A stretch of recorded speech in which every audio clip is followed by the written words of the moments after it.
Welcome back to Dave Knows Comics. Okay, today's subject is a sensitive one because I'm talking about minority character swaps. This is when a fictional character that has a majority trait then has it switched out to become a minority trait. Black to white, male to female, straight to gay. Miles Morales, female Ghostbusters, Sulu from Star Trek. Anything like that, these are the kinds of traits that we will be discussing today. Now, this tends to be a very polarizing subject. However, I think there is a very important point of view that tends to get overlooked. Ethnic minority actress Michelle Rodriguez went on record speaking out against the practice of ethnic minority actors playing traditionally white roles.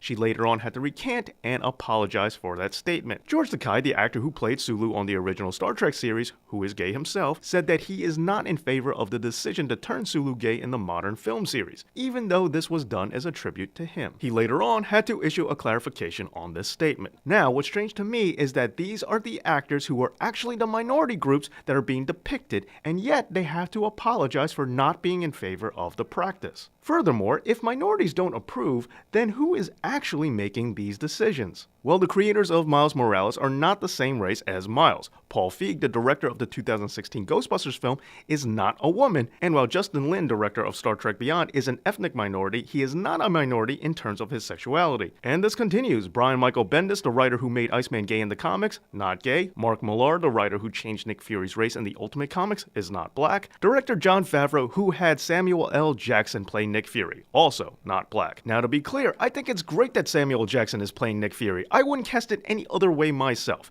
In fact, I like many minority character swaps. But what I think needs to be addressed is the fact that the majority are the ones making the decisions for the minorities, even when it goes to the expense of the minorities that they're trying to include. Now, I understand that companies want to make money, and a big part of doing this is to expand your audience. So in order to do that, companies are now trying to reach out to new demographics that have been underrepresented. Now, I don't even care that this practice is being done for money, as long as it yields positive results. The problem is that it doesn't.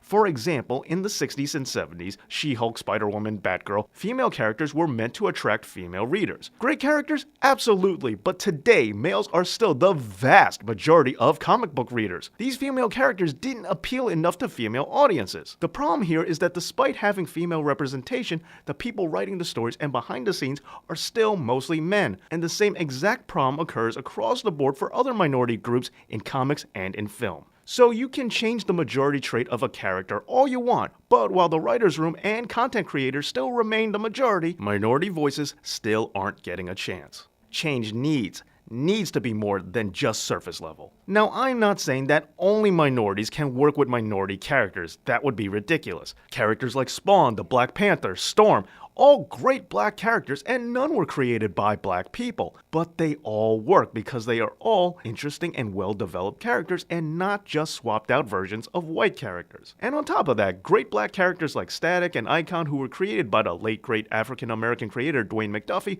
deserve more exposure. Giving more of a voice to minority creators and more exposure to brand new minority characters is a much better way to reflect diversity and progress. So in the end, minority creators and new minority characters are more important than just swapping out character traits. And minorities also don't want to gain an identity from a character at the expense of stealing the identity away from others. Minorities are not making these choices to make these character swaps. The majority is, which is more proof that minorities aren't being listened to, and that's the problem in the first place. Thank you for watching Dave Knows Comics, and don't forget to like, share, and subscribe. Let me know what you think in the comments, and I'll see you next time.